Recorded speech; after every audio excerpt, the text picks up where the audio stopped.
Yeah, absolutely. Hey guys, thank you so much for tuning in. Hopefully you can hear me okay. I'm in a really cool new building and it's a little echoey, so hopefully it's not too bad. So we are here with Investment Properties 102. This is our second session, sort of a follow-up from Investment Properties 101. So if you missed that, you can reach out. We'll definitely send you that. I'm here, of course, with Nick Leckway from Mortgage Wellness, my favorite person in the world. And sorry, Peg, and Courtney and Peggy Hill herself. So we're really quite excited to get started and talk to you guys all about Investment Properties 102. And I think we're just going to start with the agenda and kind of go from there. So let me just see. Alrighty. If you have questions during this time, at any time, you can pop them in the chat. If you have questions after, you can reach out to Nick's team, Mortgage Wellness. You can reach out to our team. You know how to reach us. We're all over social media, so you guys can get in touch with us at any time. So without further ado, I think our good friend Peggy Hill is going to share her screen, and we're going to do a little bit of a market stats and market update, as we always do, which is my favorite part. My favorite part too. I always, you know, the most interesting part of it for me as well, Courtney, is how it changes. Yes. You know, from week to week and session to session as well, right? So yes. I'm really excited to hear sort of like what's happening in the market right now and how it's changed since even our last presentation, right? Yeah, which was only about a month ago, and it's you got it. Changed quite a bit. So take it away. Yeah. Peg. Hey guys. So you know how I love to talk about the market, because really that's all I like to talk about. So I'll show you some stats, and this is for, I'm gonna knock it down to 2 years if I can. No, 1 year. Okay. I'll show you in the last year what the stats look like. So can you see my screen? Yep. All right. So we see a bunch of lines and they're all heading up. So that's good for real estate investors, obviously. Yeah. I mean, it's good for everybody, really. There's also opportunity because some of them Yes. aren't heading up. Some of them are heading down. Oh, so interesting. Innisfil is down in the average price. It's saying that Barrie is up, although we know it isn't. It isn't. Like, I don't know why. I have to be honest. Like, there's the difference when you're looking at the average price. A lot of times it's what's sold. So what has sold could be a lot of higher end stuff. We haven't really noticed a disruption in anything over $1 million to me. But in the 7, 8, 9, even the 6s, like it's funny how things aren't moving as fast as they were. However, you want to spend $1.5 million all day long, you're going to be in competition. It's crazy. So when do you think that changed, Peggy? Like, how long has it been since we've seen, you know, because it's not a major shift, it's a minor shift, or it's almost like a plateau, or it was hot and now it's simmering. Yeah, I agree. It's a minor shift, but to us, it feels like a dead stop at days, because we were so hot and, you know, everything was in competition. We were holding offers. Now, you know, 5 out of 6 offer nights come and we don't have an offer. So unless it's a high-end listing or waterfront or cottage country, not even the townhomes are going into competition that much. So things have really changed. And I think the one thing in my mind that I know there's been a lot of talk about the stress in the news, and I know not everyone has felt it, but I think first-time buyers will feel it, especially. And so to me, that is an advantage to an investor, because investors and first-time buyers are sometimes after the exact same thing. Absolutely. And you've heard me say it 100 times. My favorite property is a townhouse, right? It appeals to a first-time home buyer. It appeals to an investor. It appeals to someone who's maybe in a second stage of life, like just experienced a separation or divorce or a reset in their life, whether that's health or employment or matrimonial separation and that sort of thing. And retirees, downsizers, new to Canada, it just hits so many marks, and they're always highly marketable, right? So I was, before the really, really, really hot market hit, I was still saying buy a townhouse, right? And Courtney, Peggy, you guys, we've all talked about it as a group.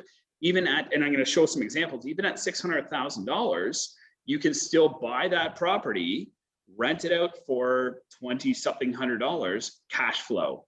Be assured that you're going to get appreciation. The mortgage is going to pay down. Like the 5-year outlook on townhouses is still very, very good. So to hear that those aren't going into these crazy multiple offers anymore is like, it's just, I love it. I hear, it sounds like money to me.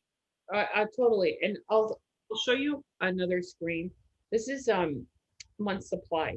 So this is going back to April of 2020. So April of 2020 would have been the highest supply because we were all locked up. There wasn't much selling. So April 2020, we were at 2.2 months of supply. So Innisfil was at 3, Aurelia at 2.3, and Barrie at 1.9. Now, the lowest it ever got was in Barrie at 0.3 of a month's of supply. Yeah, we were joking about that in our last presentation. I said, like, what is that? And you're like, that's like a week of supply, right? Like it's 2 weeks of supply, right? Yeah, if we got no new listings, it'd be nothing on the market. So now we are sitting for Barrie at 0.5 of a month of supply, which still, like, I know it doesn't seem like a lot, but for us, it's a lot. We were used to like nothing. So Aurelia, I have felt it in Aurelia because we've had a few townhomes and such, and you can see them. You can see the townhouses starting to be affected now. And again, I don't know if that has a lot to do with the stress test, but I'm thinking it's got something to do with the stress test because there's Aurelia townhomes that aren't selling, that are actually sitting on the market. So Aurelia has 0.7 of a month in inventory, and they had even less than Barrie at one point. And then Innisfil, you're talking 1.1 months of supply. Interesting. Wow. Which, again, as you mentioned, the difference between 0.5 and 1.1 may not sound like a lot, but it's almost double. Well, it's double and then some, actually, right? So very, very, very interesting. So the opportunity to buy a small condo for an investor, a townhouse for an investor, likely even a duplex for an investor, those opportunities are there, right? Yep, it's still all there. And in fact, I think it's easier now because especially in places like Aurelia, like we couldn't touch anything in Aurelia for months now.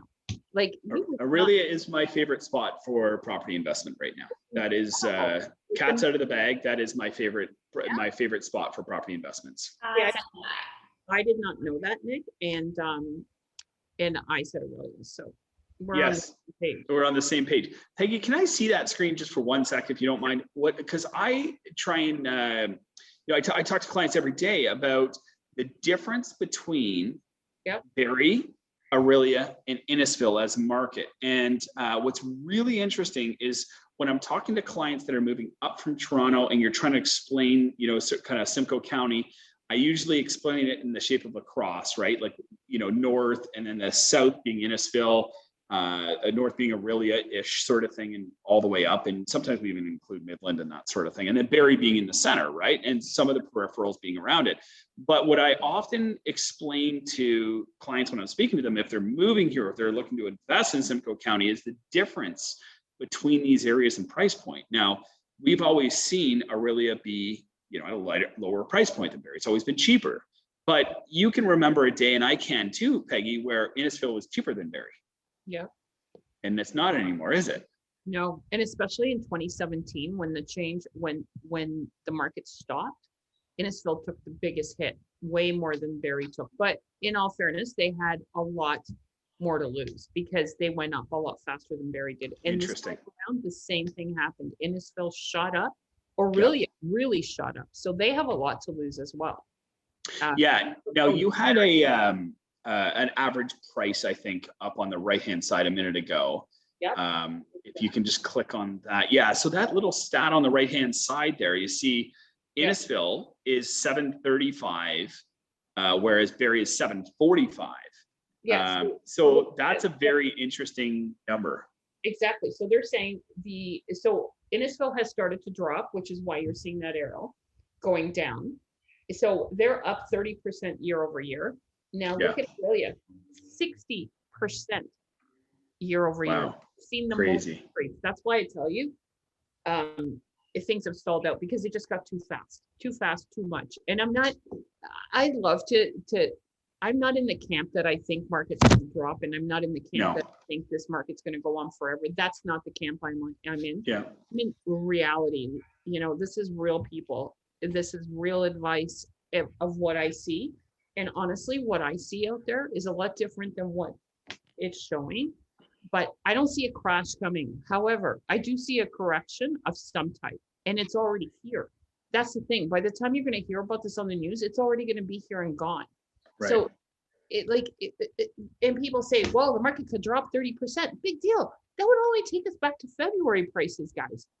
It's not even a big deal. Like they talk about a 30% drop, like it's going to end, the end of the world. We just had a 50% increase over last year. Even if it dropped 30%, I don't even think that many people would notice offhand. And this is the most relevant conversation that we can be having right now, because people, I mean, I'm sure you get asked every day, Courtney, you just got in from showing a house. I'm sure that came up in the conversation. Is the market going to drop? Every single showing, every single conversation I have about a mortgage, is the market going to drop? And I, Peggy, you actually loaded me with that answer is, okay, so if markets decrease by 25%, you're still up 25% over last year. And I'll take that return any day of the week, because I mean, there was times that like the biggest crash that we saw in Ontario was in the 90s. And it took a full 20 years to really recover from that. Like, if you factor in inflation to it as well, like we might've seen some years with 1 or 2% growth, you remove inflation, sure, that looks okay. You increase it, you insert inflation, it was flat, right? So this is really, it's groundbreaking, right, in terms of appreciation. So when we do our numbers, you'll see in the presentation tonight, we're forecasting a 3% appreciation per year. So Peggy, tell me, like, are there any markets in Simcoe County that saw 3% appreciation? No, they've all been double figures. But the one thing, and why I'm very passionate about this, I never tell people to do things I wouldn't do myself. And I own a lot of real estate because it's a no-brainer.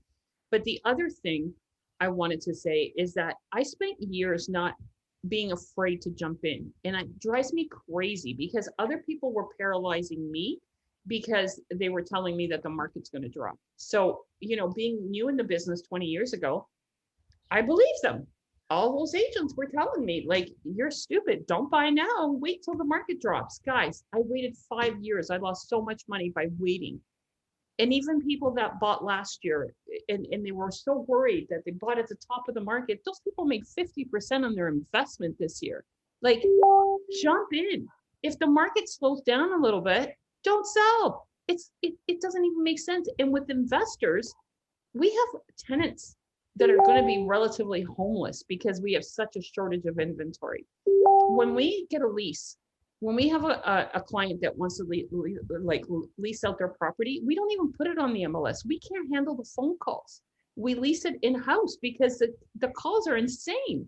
Like, you will get people offering you more money for your lease. You will get a year up front. Like, they'll do anything to secure a property because we just don't have any. So that's my very passionate spiel about something I'm very passionate about because I've made a lot of money in real estate. Which is exactly what we're going to be chatting about tonight. So thank you so much for those market stats. I mean, the fact that I can confidently say to my clients now, there is a chance that you could purchase a townhouse is like just so powerful, because I mean, those were the properties that were going the craziest, right? I mean, like, if there was a townhouse on the market, you weren't getting it, right? No chance. Right. I think about townhouses from the perspective too of I think we have a townhouse listed right now in Maple for like 8 something, and it's an end unit. And that's how I think the future of Barrie, with the growth and the development, that you're looking at a townhouse now for 600,000, when sure, 2 years ago it might have been, or 4 years ago it might have been 400,000, but now, like, that's 600,000 now, and how much in the future, even if the market does take a bit of a correction. So, but and the thing is, it has already taken a correction, and that's why I want to get people to really realize it has softened already. Like, that townhouse in Maple, at 850 is an end unit. There hasn't been an end unit sell for 850. They're all selling for more. So the fact that Interesting. the end unit is sitting at 850, it's already happened. And that's my fear, is that like everything you hear on the news is so lagging. Like I really want people to be aware. If you're thinking of jumping on a property, jump on it. Like, you know, if this market does suddenly in 6 months drop 10, 20, whatever, don't sell it. Like it doesn't, you know, just rent So it this out. is it, right? And we're going to talk about that tonight, Peggy, is there's 3 components that every real estate investor should be focusing on, right? And appreciation is just one of them. The second one is cash flow. And the third one is principal pay down on a mortgage, right? So, you know, if they're scared of appreciation, if they think that this market is not going to continue to grow, which we know it will, focus on the other 2, right? Which is cash flow and principal pay down. I think this is a really perfect segue, Nick. If you want to go ahead and continue to share your screen, we are going to share again 3 featured sold listings, none of which are ours. We actually also shared the same 3 listings in our Investment Property 101, but they're still incredibly relevant because of how soon they sold and when they sold in a peak or really close to the top end of the market. So it's funny, like we're all trying to think of the word to use for the market that they sold in, right? Yeah, the top because end. Yeah, the top end of the market. I mean, Peggy, I think you can probably confirm this for us. Like, you know, these properties sold 60 days ago, for example, but maybe touching 90 days ago.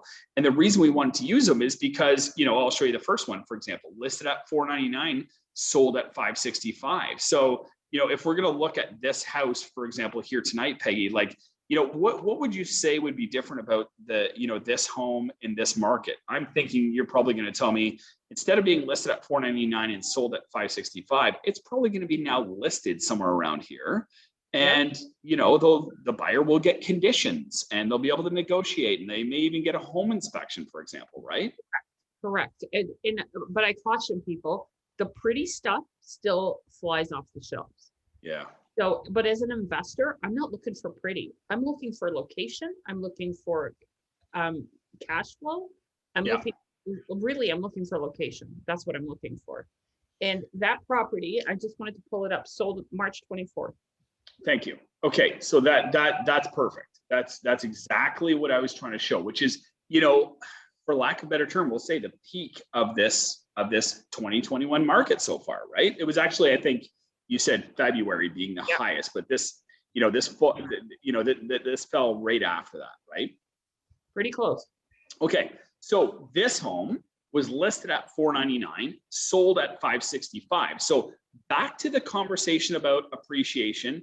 This home, it's public record, was originally purchased in 2011 for $213,000, $213,900.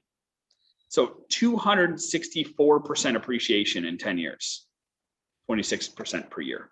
Pretty amazing, right? So Courtney, we were chatting before the presentation. You've been in real estate for almost 4 years, right? Yes. And Peggy, how long have you been in real estate for? 17 years? As young as I look, almost 20. Okay, so Peggy, tell me, and now I'm going to put you on the spot because we didn't sort of prepare for this. Tell me, if you can recall, when you started in real estate, how much do you think an average townhouse was when you started in real estate in Barrie? Nick, do you want me to really tell you? 200,000? No, when I first moved to Barrie 23 years ago, I remember, okay, I'll tell you about a detached home.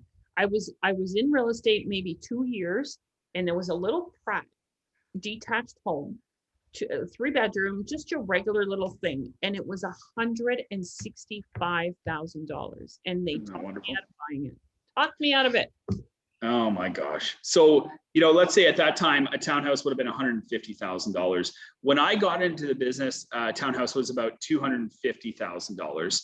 Now, Courtney, when you got into the business 4 years ago, a townhouse, I think you told me, was about $400,000, right? Yep. So and now they're $600,000 confidently, right? Yep. Okay. So here is that story in real life, right? This house was originally purchased in 2011 for $213,900. It was listed for $499. Really, this is the important number. It sold at $565. So what we want to do, like, everybody's very quick to look at this number and say, okay, well, they bought it for $213,000. you know, that was a great deal. That person made money and that person could cash flow. But what I want to show everybody is this, okay? So as an investor, somebody could purchase this home today at 565, put 20% down, and have a mortgage of $452,000. The estimated monthly payment on that is $1,725. The taxes, according to the MLS, are $254, and this would basically carry for $1,980 a month. Now, if everybody thinks that the housing market is in flux right now, take a look at the rental housing market. Peggy or Courtney, do you want to comment on that? Because I know you guys are seeing it every day, but there are 0 rentals on the market right now. 0. But do you know what I really want to comment on? The difference in what we hear is going on in Toronto and the difference that we hear that's happening here. When COVID hit in Toronto, their rents plummeted, their vacancies skyrocketed, and even now their vacancy rates are as high as they've been, except people for some reason are not willing to drop their rents. But they don't have the same thing going on that we have in Simcoe. Like, there is absolutely no question in my mind that Simcoe County is the best place for a landlord to buy a home. You can cash flow it and you can pick your tenants. Like, there'll be hundreds of you to pick from. Yeah, we're renting a unit that we've had for years. It just happens to be vacant right now, and we've had to take down the listing 3 times just to slow down the number of inquiries. And yeah, and now what we say to people is, in our ad, please, when you reach out, tell us a little bit about yourself, right? Who's going to be living there? Do you have pets? Tell us your story. Do you have employment? You know, why choose you? Because you know, renting an apartment is a seller's game right now. It's a seller's market, right? The landlords are in a selling position, right? So, you know, I have a tenant, Nick. If you want to give me a call later, we'll talk. Absolutely. Absolutely. So on this property, you know, I'll just go back to this slide right here. Okay. So this is a semi-detached property. And now it has 5 bedrooms. It has a finished basement. It's a nice house. This house will rent for $2,500. No problem. Okay. So when we take off, you know, the estimated monthly carrying cost of $1,980 from the $2,500, that gives us cash flow, right? It's about $500. That $500 times 60 months is about $30,000. There's your cash flow over the 5 years. Okay. Now, the principal reduction without doing anything, as long as you pay your mortgage, the principal will reduce over 5 years by $56,000. Now, here's the best part, okay? We've estimated the appreciation on this home at 3% per year for 5 years, okay? So year 1, 565, year 2, 3% more than that, year 2, 3% more than that, and so on and so forth, okay? So total estimated return after 5 years is $177,000. So Peggy, I've asked you this before. If I said to you, you give me $113,000. Yep. And 5 years later, I'll hand you back your $113,000 in one hand, and in my other hand, I'll hand you back $177,000 as well. Would you take that deal? I'm writing the check as we speak.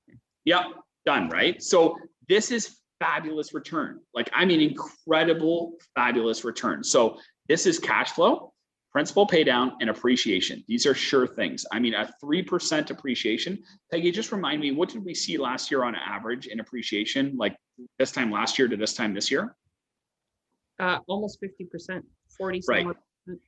So, you know, on this house, somebody would make this in almost 1 year. We're saying that this is a very conservative 5 years, okay? This is the cash flow. This is the principal pay down. This is the appreciation, okay? So this 177,000 is in addition to you getting your money back, right? You put this 20% down, you still have this money, plus you're gonna get this money, okay? It's over 100% return in the 5 years. So here's a detached home. So listed at 569, sold at 611. Same sort of situation. This would have been like March, okay? Now this home was originally purchased in 1993. So, you know, kind of like what we were talking about earlier there, Peggy, for $127,000. That's a 17% appreciation per year. That's just appreciation, okay? Now, again, people are often saying to us, yeah, but they made money because they bought for $127,000. So I don't think there's an opportunity here for us. Here's the same math, okay? 611, 20% down. There's your mortgage payment at incredible interest rates. I mean, I did these interest rates at 2.25%. So interest rates exist less than that today, but those are conservative numbers. Mortgage, taxes, total payment. Now, Peggy and Courtney, if we had 3 of these for rent today, available, vacant, ready to go at $2,500 a month, I'm pretty sure you're going to agree with me. All 3 would be rented out tonight, wouldn't they? For more money even, because people will be offering you extra. In town, Barrie, good, clean, detached for a family. This house would rent very, very easily. Okay, so cash flow. So if you get $2,500 a month, it costs you $2,150. That cash flow over 5 years is about $21,000. You're going to pay the principal down on the mortgage without doing anything other than collecting rent by about $60,000. And again, we estimated the appreciation very conservatively at 3%. Now, I can promise anybody, if you bought this home for $611,000, 3% more than $611,000 would be next year, $629,000. So if anybody bought this house for $611,000, I will surely buy it from you next year for $625,000. And I think, Courtney, you would buy one as well, right? Yeah, no problem at all. So these numbers are extremely conservative, and that's really what I want to drive home. So 5-year total return on this property, $180,000. Again, Peggy, you give me $120,000. I hand it back to you in 5 years in this hand, okay? I hand you back your $122,000. Plus, in the other hand, I'm going to hand you back $180,000, okay? You give me $122, I'm going to give you back $300. That sounds like a great deal to me. Yeah. So our point here is at these prices, people can still cash flow. They can still make money, and there's still an incredible opportunity for ROI. I'm going to show you one more. So we were talking about townhouses. I would buy this townhouse 10 times over. It was originally purchased in 2005 for $155,000. They sold it for $565,000. And again, everybody's saying, yeah, but I can't make money on that, right? They made 365% appreciation. They made 23% per year. I'm going to show you how, okay? $565,000 minus 20% down. There's your mortgage, monthly payment, property taxes, total monthly payment. Here's your monthly rental income. I dropped it down by a few $100s. I mean, I would still guess that townhouses are probably fetching $20-something $100, guys, like $2,300 to $2,500 for a good townhouse. Yeah, I showed a client a lease, and it was $2,350, not including utilities. For a townhouse, right? Yeah. Okay, so we estimated this at $2,200, and if you take 22 and subtract even the 2,000 here, and this is why I wanted to do this one as an example, right? It's only $200 a month in cash flow, right? And over 5 years, that's $13,000. The principal pay down is again $60,000, and the appreciation is $100,000 over 5 years. Now, let's go back here, right? Look at, they purchased it in 2005 for $155,000. So, this house went up 22% per year. We're estimating this at 3% per year. So again, Peggy, you give me $113,000, and I'm going to give you back close to $300,000 in 5 years is the estimate, okay? There are many plentiful options still available for investors in this market. And I'll tell you, telling me that townhouses are available and are, in some cases not getting multiple offers and not holding off offers, that is music to my ears, because that sounds exactly like opportunity to me. Let me show you. Sorry, Peg, I was gonna say, you just have to look for the ones that aren't super pretty, because I've shown a lot of really pretty townhouses, and some of them are even selling for $650 to $700, and they're like beautiful, like Allendale or Holgate, Frankswood, like these brand new, like they're still pretty ones are still selling for more, like Peggy was saying. Interesting. It's those little All ones. pretty. All the pretty, everybody loves a little pretty house. So all the ones that need a lot of work, or maybe they're rough around the edges, that's where the gold mine is, because you can take that, renovate it yourself, and then rent it out, get amazing rent, and also increase your equity. 100%. Hey, Nick, can I share my screen for a sec? Yes, you sure can. Yeah, just you can go up to the top and just hit just stop my share and start yours. Just knock you out, Nick. That's so Yeah. rude. I know. It's okay though. I'm okay with it. Boxing ring over here. Yeah, no, it's okay. I just want to show you something because you asked me a question. And Yes. I remember when I got into real estate, there was a builder building on Ferndale right by where I live. And they were building, and I remember the townhouses there. So 341 Ferndale, I just picked it out of nowhere. And then I pulled the geo on it.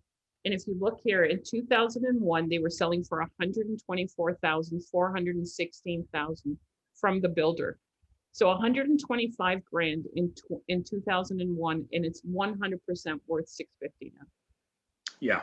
Yeah. And that is just a really great live example of, you know, how this all works, right? And again, to drive home our point here as well, it is just, there you go. To drive home our point here as well is, you know, if somebody purchases that house for 650 today, there is still an opportunity for them to cash flow, for them to experience appreciation on that home, for them to have principal pay down on that mortgage, for them to make a lot of money over the next 5 years. Despite they're buying it at today's prices, they'll still make money over the next 5 years, because I'm positive over the course, like Courtney, at the beginning of your real estate career, when townhouses were $400,000, I'm sure at some point you heard from a buyer, there's no way that I can buy that townhouse for $400,000, cash flow, and make money. All the money that was to be made on that townhouse has been made, right? At $400,000, I'm out. And, you know, Courtney and I were talking before this presentation. I said, Courtney, if there was, you know, let's rewind, okay? If you could buy 5 of those townhouses 4 years ago, knowing that, you know, they're $400,000 and they're going to be 600 in 4 years, we'd all buy them, right? Yeah, of course we would. And I'm going to mention that again later on in the presentation, because there's another slide that relates to, but really, really, really great relevant info to share, you know, showing that even in today's market, even at today's prices, there is still lots of money to be made here. So, you know, the money to be made is on these really great buys. I follow this real estate investor, Courtney, and he always says cat pee smells like money to him. So he doesn't buy, right? Because you want to stay away from the pretty properties as a real estate investor, right? So, yes. I mean, there could be opportunities, no doubt. Those pretty properties will rent for more. They will, you know, they'll demand a higher rent, but you will pay more for them as well. I believe somebody told me that in Westridge and Aurelia, that one of those townhouses sold over $600,000, like 650 or 660 or something like that. But it was pretty. It was painted perfectly. The floors were gray. The kitchen was white. It had granite countertops, and for that reason, it sold. You know. All right. I think are we moving on now to 102?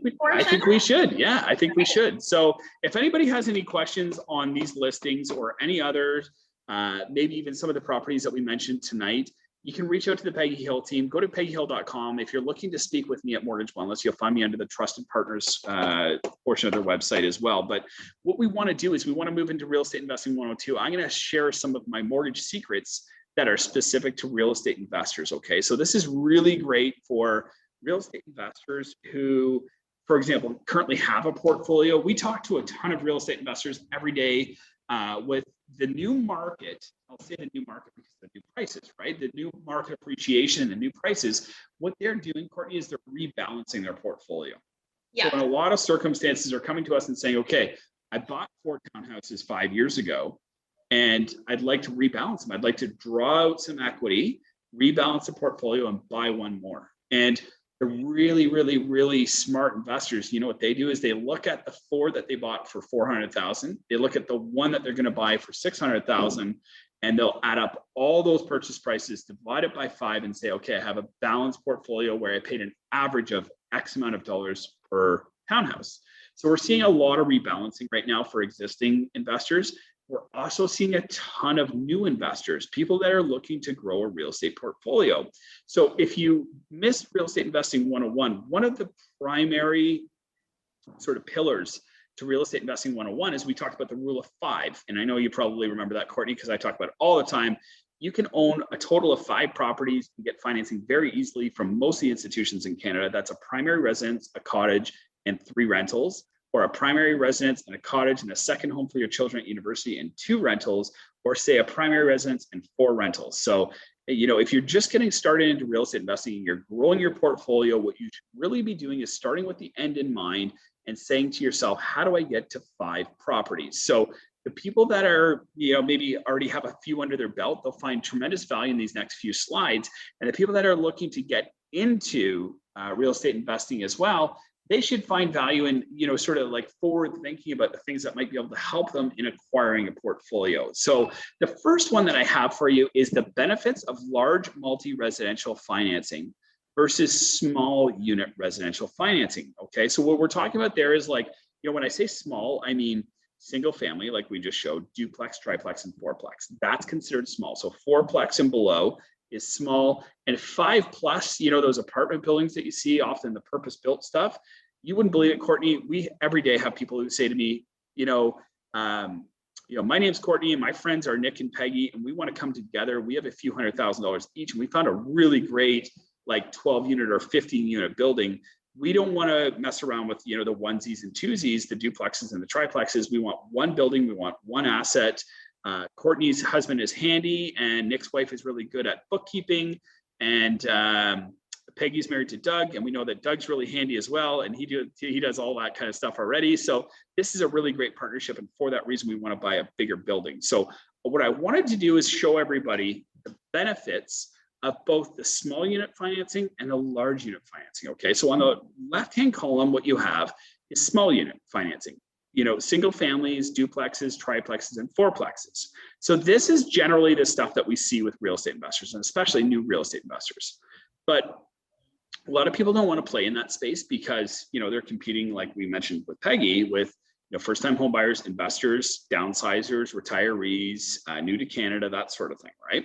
So on the left-hand side, what we have is the small stuff.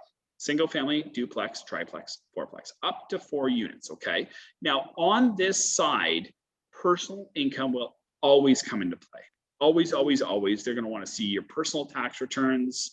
They're going to want to see your notice of assessments. They want to see that you're working and everything else, okay? Now, let's just, quickly look over to the right-hand side of the screen. On those big buildings that we see, Courtney, like the 8-unit, the 12-unit, the 16-unit, the qualifying is solely based on the cash flow and performance of the property. That's all the bank is concerned with. So we get calls from clients all the time saying, I'm retired, I'm self-employed, I'm new to Canada, I'm on a disability pension, for example, I'm a retired police officer at, some trades and government employees are retiring in their 50s. Some even at 50. I started as a police officer at 20, I'm retired at 50, I put in my 30 years. Qualifying on these properties is perfect for those sort of people because qualifying is solely based on the cash flow and performance of the property. So you want a good building, good cash flow. And, if you have employment challenges, if you're on a pension, if you're self-employed, if you show little income, absolutely the large properties are perfect for you. If you go to the left-hand side, if we play in that arena of duplexes and triplexes, personal income will always come into play. So if you have really great income, this is no problem. If you have challenged income, this is a great space to play in, okay? So really, really, yeah. It's so backwards in terms of how it is. And you think the bigger, the better, like the bigger, the more difficult would be, but it's not. Yeah. So, we often find challenges for, properties that don't have great cash flow. There was I had a client that reached out to me. There's a multi-unit property that just listed in Aurelia. It's really clean. It's really sweet. It's purpose-built, has separate units. But the cash flow is very low on it. Like $800 on one unit and $1,000 on another unit. And those units, as we know, are worth more like $1,500 and $2,000 now, right? So qualifying based on cash flow is great, but qualifying based on low or poor cash flow on a property with old tenants makes it really difficult. We call those legacy tenants. Like when you take over a building with a tenant that's been there for 20 years, it can be challenging for financing, right? And for buyers. Going back to the left-hand side of the screen, debt servicing, so again, qualifying for the property becomes more difficult with more properties. You're carrying, most banks will use 50% of rental income on a property. So in the first one, it's you use half the rental income. It's okay to get into. The second one, Now we're using half the rental income on the first one, half on the second one. When we get to property 5, it can sometimes get difficult, right? We have to plan ahead. When we meet with a new investor or an existing investor that's looking to rebalance, we say, okay, how can we get this investor to 5 properties? That's always the mindset that we use. If somebody says to us, I only ever want 1 property, we'll probably still plan for 2, because I mean, you always have to look for money before you need it, right? I mean, Courtney, how many conversations have we had? I mean, I love investing in real estate and you do too. How many conversations have we had with each other that are like, saw a property, you want to buy it, what do I have to do? But if you would have multiple, right? I mean, like everybody that loves real estate does that. But if you look for the money before you need it and you build a plan, it'll be readily available when you need it as well. So, you know, you want to really look forward and say to yourself, okay, how do we get to 5 properties? And let's work backwards, because again, debt servicing becomes more difficult with more property, right? Now let's bounce over to the the right-hand side of the screen. Personal income and debt servicing is secondary. I mean, like they want to make sure that you're a good person who will pay, but it's secondary to the cash flow of the property. Okay. So if there's any challenges with cash flow and income, or, you know, pension, self-employed, we should be over here, right? Or if you only ever want to buy 1 property, we should be over here, for example. On the left side, again, most lenders like participators and not investors, okay? So I'm going to say that again, because everyone's like, what does that mean? Most residential lenders, Scotiabank, TD, RBC, CIBC, they like participators, not investors. So let me tell you what a participator is, okay?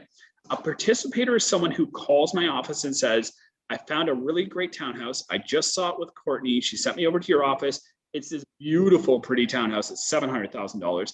I think I can rent it for $2,500. So I'm interested in knowing how much I'm going to lose every month on that property. How much I'm going to lose, because they want to be in the game and they might want to be in it for the long haul. And a lot of these participators will say, well, it's better than putting money into an RSP every month if I'm going to lose $300. It's better than contributing to a tax-free savings account if I'm going to lose $200 a month.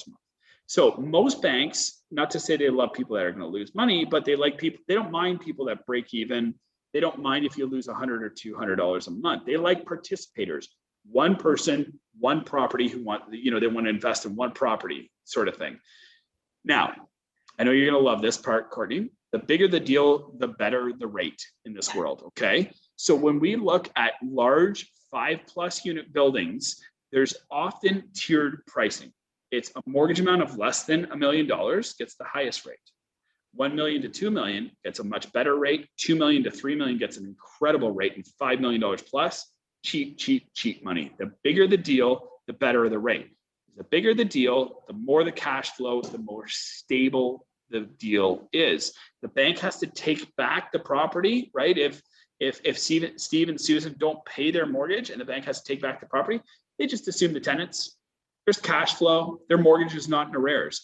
But if they have to take back the fancy waterfront home in Oro at $2 million, they're taking back a large asset that may take a long time to sell, and they might lose money on it. In the meantime, it's going to cost them a lot of money as well, okay? On the left-hand side, holding companies make things difficult. So a lot of people are often floored by this, right? They think, I'm going to invest in property, I'm going to open a holding company, and I'm going to put the rental property in the name of the holding company. There are few lenders in Canada that lend to holding companies. Now, in a personal name for a rental property, virtually every lender is doing those mortgages. Holding companies make things difficult, okay? The way the bank looks at it is they're kind of like once removed from the mortgage, right? Like a bank will say to me, Courtney, why do they want it in the name of a holding company? And if the answer is anything but tax planning, they're cautious, right? They're like, if you say liability purposes or anything like that, they're like, well, what liability? Like, if I'm a bank, I want to make sure that I can collect my debt from Courtney if things go wrong. I don't want to go through 1, 2, 3, 4, 5, 6 Ontario Inc. to get to Courtney to get my money, right? Now, on the right-hand side of the column, these lenders, they really value experience. So they want a resume. They want, investors that have a big portfolio, a number of properties, and they've done it before. So these are sort of the differences between small rental properties and large rental properties. And, getting into real estate investment 102, I really wanted to share this because, these buildings, these properties seem to be plentiful right now. You can buy a townhouse, you can buy a duplex, you can often find a triplex, maybe a little out of Barrie right now. These buildings, these 5+ unit buildings, are very scarce right now. I don't know if you've seen a lot of them, Peggy or Courtney. Like, have you seen, when was the last time you saw a 20-unit building that lasted any more than a week on the market, right? If a week, and they're usually sold before they even hit the market. For top dollar, and very low cap rates, which maybe we'll talk about cap rates in another presentation. But for those that are tuning in and understand cap rates, they're selling in 3% cap rates. Cap rate is your rate of return if you pay cash for the building. So you put $2 million out for the purchase price of that property, and if you're at a 3% cap rate, it's like you earning 3% on your cash. So a lot of people would say, well, there's maybe bank stock that pays double that right now, for example. So these properties are very difficult to find right now. These ones are there's lots of deals in the market for these properties right now. Can I ask a question about cap Please. rate? What is the norm for Barrie? 5. 5's a great buy. 5% cap rate is a great buy. Now, for people who are more used to investing institutionally or stocks or traditional investors, if you said it's a 5% cap rate, they would likely turn their nose up to that, because again, a capitalization rate, a cap rate, is the rate of return if you pay cash for something. So if Courtney had $1 million and she said, Nick, I'd like to invest it, what rate of return will I get on it? And I said 5%. She'd say, well, that's kind of crummy. Like, I can put it in an ING account for 1%, for example. Like, why am I going to tie it up in property for a 5% return and have to do all the work for it, right? The tenants, the termites, the toilets, the problems. I don't want any of that. So, that's what we're seeing on these large properties is 5 or less. If you get a 5% cap rate, it's a deal. If you get a 3% cap rate, there must be another reason you're buying it. Maybe even, there are participators on this side of the equation as well. There are some people that just say, we're still going to buy it. It still provides good cash flow, and I see the long term of this. All right, so point number 2, the advantage of alternative financing versus bank financing. Of course, whenever anybody calls me or my office, Courtney, what's the first question? What's the rate? Oh, yes, of course. Yeah, what's the rate? Right. So what we want to talk about is the advantage of, I'll say the difference first between bank financing and alternative financing. Okay, so let's go to bank financing. We do this inside out every day. Our bread and butter is bank AAA financing. We do that hundreds of times per year. Some people will say to us, well, why would I use you guys instead of the bank? Well, because we're experts. We only do mortgages, right? We don't do checking and savings accounts and visas and loans and student lines of credit. We're only doing mortgages, and for that reason, we can offer a very high level of advice. So for bank financing or bank looking financing, they're looking for clean deals where the borrower has great income and low debts, right? Cookie cutter. They want to allow up to 5 properties in most cases. We're generally speaking, right? There's some lenders that will allow a few more, and obviously there's always some exceptions that can be made as well, right? But up to 5 properties. And if you don't know the rule of 5, if you didn't listen to the first presentation, we're actually going to repost that on the Peggy Hill Facebook page as well. And I think Charlotte, Tech Extraordinaire, is going to actually couple them together, 101 and 102, so you can actually watch both at the same time. You can look for that on YouTube. And what we talk about in 101 is the rule of 5. So again, building your plan up to 5 properties. And that's usually what most banks are looking for. Bank financing is perfect for long-term holds. Okay, so like, a 5-year term, a great interest rate, a 30-year amortization, you'll get great rates and no fees. But as we know, the bank is not your friend, okay? They're there to lend you money, and they're very cautious in their underwriting.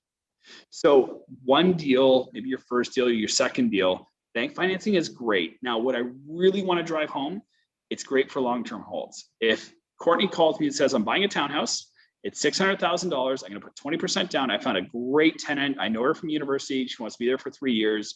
We put that into a 3 to 5 year deal, or maybe a variable rate, and we just hold it. There's no other plan than to just hold it, and we'd look for bank financing. Now, if Courtney calls me and says, I just walked into this townhouse, it's not pretty, it smells like cat pee, but it smells like money to her, and I want to buy it, and I want to put some money into it, and then I want to refinance it, take some money out of it, We call that a BRRRR, and I'm going to tell you what that is in a second, but it's a short-term plan, right? She wants to buy it, renovate it, and refinance it. A BRRRR is buy, renovate, rent it, refinance it, and oftentimes there's another R that says repeat. So we buy it, we renovate it, we rent it, we refinance it, we get our cash.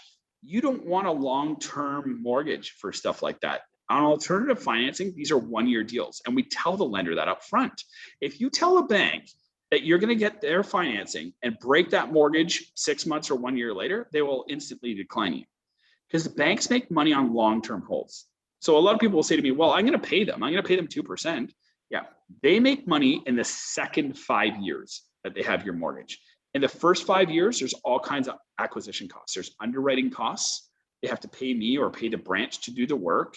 They have to set it up. They have to send it over to funding. They have to set up the pre-authorized payments. They have to set up the whole thing. In the first 5 years of a mortgage, the bank makes no money. They are hoping that Courtney just signs the renewal for the next 5 years. That's when they make their money. And frankly, that's why a company like ours gets beat on renewal. I mean, if Courtney calls me and says my mortgage is up for renewal, I'd like to take it to a new lender for a better rate. The first thing I tell her is to call her lender and ask what they're going to offer, because they don't have to pay anybody in that equation, right? That's a long-term hold though, okay? So if I call the bank and I say, I have a great deal for Courtney, she only needs the mortgage for 6 months to a year, their appetite for that deal is not very high. If I call an alternative lender and say, I'd like a 1 year deal, they'll price that at about a half point higher. There might be a setup fee, like a lender fee, but these lenders value a relationship. They'll say, Nick, Courtney's a great client. We'll take her deal. We'll give her a great deal at about a 0.5 higher. And every single time she wants to do that, you bring her back to us, okay? And we'll finance her every single time, because she paid us and she showed us that she bought it and renovated it and paid us out just as planned and just as scheduled. Thank you very much, Courtney. Please come back every time, okay? So there is some real value to alternative financing. Perfect for short-term plans like flips or those BRRRRs, right? The buy, refinance. We call it flipping to yourself. So you buy it, you renovate it, you refinance it back to yourself. You get all your money back. It's also really great for self-employed, I don't know, maybe commission salespeople in the real estate industry or something like that. Flexible property limits. If you have 6 or 7 or 8 properties, we go to these guys. They're fabulous with real estate investors. And again, these lenders value relationships. So that's just a quick look at alternative financing versus bank financing. There are many, many, many lenders in this space. And Peggy, it's been a real learning opportunity for you and your team as well in our relationship, for you guys to learn all about alternative financing, because when people hear alternative financing, they hear double digits, right? Like when I say alternative, they hear 10%. And it's an education process to say, okay, the bank will offer 2%. These guys will offer 2.5, and they'll get it done quickly with no questions asked. We can divulge everything to them, and they'll get the deal done fast, right? Yep. So that's kind of the secret between bank financing and alternative financing. And feeding into that is my third point. It's the magic of short and flexible mortgage terms. Now, Courtney, I'm going to use you as an example as well, and Peggy, I'm going to use you as well. But Courtney, more so you. So I mean, young professional, really killing it in your career. Your husband is as well. You love real estate investing. Your trajectory is this way. I would be doing you a massive disservice if you came to me with a real estate investment and I put you into a 5-year term. Yeah. Because I know what you want to do with that house. We want to wait for it to appreciate. We want to pay down some principal. And then as soon as that market is high on it, we want to refinance it. We want to grab some equity. We want to buy the second one so that we can build you to 5 properties as quickly as we can. And Peggy, the same is true for yourself as well. There's no way I think my trajectory is going the same way as Courtney's. No way. Maybe more like this, Peggy is also looking, she's in a situation where, she may take a 2-year deal or a 3-year deal. She'll take the high market price, but she'll sell hers and she'll cash it out, and then she'll buy a vacation property with it. And she'll sell hers and she'll cash out and she'll stick some money in the bank and invest in other places, right? So, taking a 5-year deal on an investment property is a little bit of a risky business. So we always want to try and have a long and deep conversation with our clients who are looking at purchasing rental properties to say, is your plan to get to 5 properties? Because I'll tell you, one of the most perfect scenarios in getting to 5 properties is Courtney buys her primary residence. She saves up some money for a second property. We buy that. We wait 2 years until both these properties appreciate. We refinance them both, and we take out enough cash that we can buy 2 more. We buy 2 townhouses. And then we put all 4 of these houses into a 3-year term. And when they've all appreciated again, we do it again and we buy the 5th property. And that is a perfect 5-year plan to get 5 houses. Now, Courtney, I'm not going to tell everybody how old you are, but by the time not to worry about it. Well, by the time Courtney's 50, I'll say, we'll be looking at a lot of the stats that I showed you tonight. You know, just like where I show you somebody paid $125,000 for a house and it's worth 600 now. If I fast forwarded to the time that Courtney was 50 and we executed that plan of 5 properties in the next 5 years, Courtney would be a multimillionaire, right? And that is a very easy process for anybody watching this tonight to achieve. And I can show you how to do it. It's the rule of 5. And for that reason, short and flexible mortgage terms are often the best option for young people, middle-aged people, and older people, okay? I'm just going to reshare my screen here. Sorry, I think I lost it there. Courtney, can you see my screen okay there? Yes, I can. Okay, perfect. All right. And then the last slide that I want to share here, and sort of the point that I want to drive home, is pay more, get more, period, okay? The most successful real estate investors that I've ever spoken to do not focus on the particulars of the deal, okay? They don't squabble over the price. They don't squabble over the commission that they're paying their realtor. They don't squabble over the interest rate as long as it makes sense, the appraisal fees, the banking fees, the additional legal costs, the setup costs, anything like that, okay? They focus on the deal. So you see my first point here. I said every deal I've ever witnessed that was successful is because the merits of the deal and not based on the interest rate or the fees or the commissions or the legal fees or anything else, okay? Short-term, high rates, fees, commissions, none of these things will kill the profits of a great deal. I mean, if you— they're all deductible, for God's sakes. Why would they? That's right. But as real estate investors, and especially as new real estate investors, we squabble over these things, right? We overthink the really, the fine print of it all. As I mentioned, the most successful real estate investors know the cost of good money that allows them to seize the opportunity. And Courtney, you remember, like when we did our prep for this call, I said, how much was a townhouse when you got into the industry? And you said $400,000. And I said, great. If 5 of them were for sale and you knew that now, would you buy all 5? And she said, absolutely. I said, what if you had to pay 6, 7, 8% interest on them? She said, I'd find a way to do it. Yeah.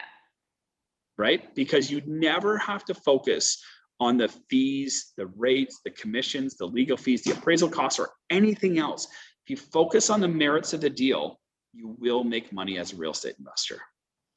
That's really what I want to drive home here, okay? Pay more, get more. Your interest rate will be more when you're buying a rental property. Your appraisal will be more. There'll likely be more competition because it'll be a townhouse or a condo or something that's in high demand. Pay more, get more. Look at the big picture. I mean, Peggy, your entire team is highly trained on this stuff. When I talk to one of your agents, they know how to pick out the perfect townhouse, the perfect condo, the perfect duplex that will appreciate, it'll cash flow. I mean, usually when one of your agents calls me and says, I have a client, I found a duplex, here's why I want to buy it, they have it all laid out, right? They have the merits of the deal, the big 10,000 foot view, right? And what we do is we drive home the great rates that we can get for them. And if they have to take that alternative financing, which is, less common, and there's fees and everything else, we look at the big merits of the deal. Does the deal in itself make sense? Will we make money? If it's a 2-year plan, are we going to make money? Is it a 5-year plan? Are we going to make money? If the answer is yes, we seize the opportunity and do the deal. That was like my clients, Nick. I know we spoke with them before. They bought on Essa Road, $350,000, a fully detached, massive lot in an up and coming area. So those are some of my favorite clients. I love those clients. And you and I both know what's going to happen with that house, right? Oh, their plans are insane. Like they've got this beautiful addition. They're putting a second story, a huge detached garage. Like I'm pretty sure they're making a second suite now in the basement. Like they are going to make an absolute killing off of that because they bought for 350. They went with alternative financing because they tried the traditional and it didn't work out. And they went with it. They took the risk, and I'm really and I remember when, like, I still remember like it was yesterday, you referred me to those clients and I said to you, Courtney, the way to get this done is with alternative financing and they're going to pay for it. Tell me about the deal. And you're like, oh, listen, the deal. They paid $350,000 for a detached home in the south end of Barrie on an acre or a big lot anyway. Yeah. And when I explained that to the clients, they're like, sign us up. We do not want to lose this deal at $350,000.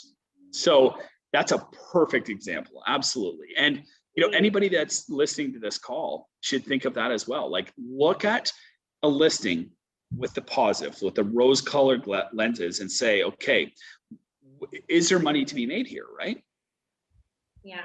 And I think that I know that a lot of my buyers as well, that fear is, if there's a shifting in the market, it's the same as sellers when they want to sell at the peak of the market, or they want to buy at the lowest point in the market. And if the timing is right and it makes sense for you and the numbers make sense, it doesn't matter that in a month from now, you might have paid $10,000 less. It's a fool's game trying to pick up top and bottom anyway. And Warren Buffett says, guys, oh, I love this. I love this. Not making money while you sleep is a new one, Nick. If you're not making money while you sleep, you're working for your money. Yeah. Yeah. And you'll work till you die. Yep. That is it. I love Warren Buffett quotes, as you know. I thought you were going to tell me my other favorite one, which is when everybody's excited, be scared. And when everybody's scared, be excited. So there's a lot of people scared right now, right? There are. And I don't want to quit this without asking you, because I actually don't know what you're going to say. So the stress test came in June 1st. Yeah. And I'll give you my opinion of how it seems, and then you tell me what the reality is. So we expected the last week of March or of May to be crazy, with people rushing in to get, these houses bought before the rules changed June 1st. And that didn't happen. Then June 1st came, and it's still nothing. Like, it doesn't feel like anything changed. It doesn't feel like it affected anybody. And I don't know whether it didn't affect anybody, or had these people, like these first-time buyers, already given up on this market. So you tell me what the reality is. Okay, so here's the great news. Okay, the stress test that was, that was implemented on June 1st is not new. I mean, there's some changes that are new on June 1st, right? But the original stress test came into effect in 2017. Now, if you Google stress test Canada, it will say that the stress test was implemented to cool an overheated market. Yep. So much like why it was implemented this year, for example, okay? But the original stress test in 2017 decreased affordability by 20%. 20%. So if somebody was shopping for a $700,000 home, they're now all of a sudden shopping for a $600,000 home. They're shopping for $600,000, they're now shopping for $5. 5 went to 4, 4 went to 3, and the poor folks that were shopping for $300,000 homes then were kicked out of the market, gone. And maybe that was $400,000 at the time, right? The decrease was 20% in affordability. Now, this recent change to the stress test decreased affordability. I'm going to, for this conversation, say it's 5%, because that's a nice, easy number to use, okay? It's more like 3 to 5%. My calculations show more like 3%. So if somebody's shopping for a $500,000 home, they should now be shopping for a $475,000 home. Now, let's talk about this specific. So is the impact huge, Peggy? No. The biggest impact has already occurred, 20%, boom. And that's been around for 4 years. Right. This new change, a little bit down, okay? So if anybody was shopping at the top end of their budget for a home, they need to reevaluate their options. I mean, everybody needs to reevaluate their options.